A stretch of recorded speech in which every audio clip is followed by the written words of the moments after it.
So what's the real reason most people are broke in the world? It's a controversial subject. I'm here in my other library.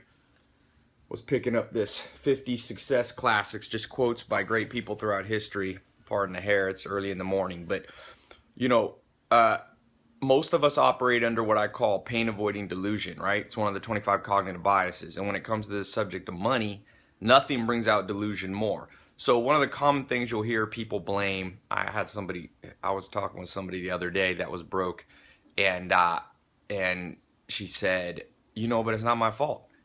And there's a little bit of truth to that. There's a little bit of truth that the problems in the world come from government and taxes. That's one of the things you're going to hear. The government's messing things up. There's the State of the Union speech the other day by the President of the United States. And he talks about many things. And a lot of those goals are noble. I'm not knocking completely the place of government, but I want to put it in perspective by reading you something that Benjamin Franklin said many years ago in the 1700s. Somebody came to him and said, the taxes are too high. That's why I'm not making any money. And he says, the taxes are indeed very heavy.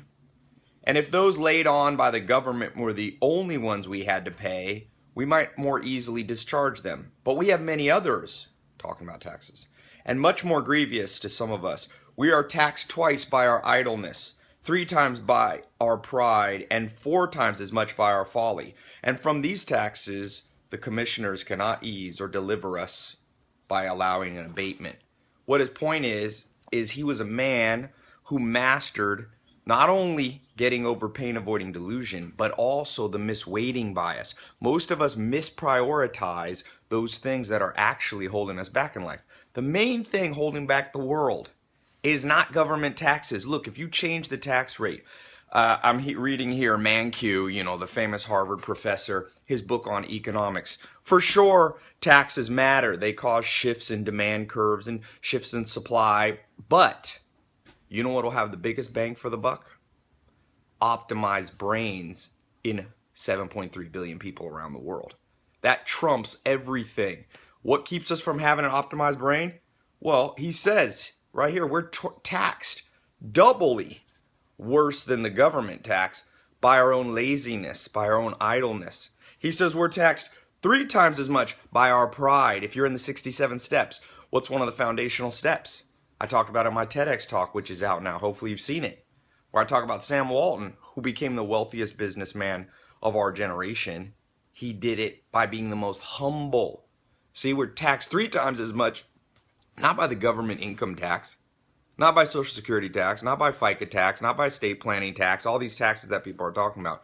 We're taxed by the latent and unused human potential within your brain. That's more powerful than any supercomputer that's out there right now, even if your IQ is not Einstein's. It says we're taxed 4 times as much by our folly. What's our folly? Making too many mistakes because we don't listen, because we're too lazy, or we are too proud to realize the answers aren't always within. See these books behind me? These aren't something I brag about. These are things I want to keep me from my folly. I want to be not idle, not lazy. Every morning I wake up, people talk about lifting weights. Lift weights for your brain. Your brain is a muscle. I mean, technically it's not a muscle, but it is a part of your body, a physical part of your body that can be worked out. We know this. All scientists would agree. That's why people, my grandma, she's 96 and very sharp. Now, some of that's good fate and good genes, but some of it she's been playing backgammon and chess her whole life. Keep the brain stimulated. Movement of the brain. These are the things that you must work on first. Like Stephen Covey talks about in 7 Habits of Highly Unsuccessful People. Focus on the things you can control. Unless you are a politician, and I hope some of you become politicians and change government for better, but for most of us who are not within the realm of politics, we cannot control those things except with a vote. And a vote is good, but it's not nearly as good as voting with your feet. Voting by what you do. Sit yourself in a room. Read more. Don't be proud. Don't be lazy. Don't have a lot of folly. These are the things that will bring you poverty. But if you invert them, these are the things that when you remove them will bring you wealth. Much more wealth than any government cut in capital gains or income tax. Okay? So my question is, what's an example of an area where you've been too idle, too proud, or had too much folly. Okay? I'm going to be talking about this more. Stay tuned tomorrow. I'm putting these out every day. So make sure you subscribe here so you get the latest updates. All right? Talk to you soon.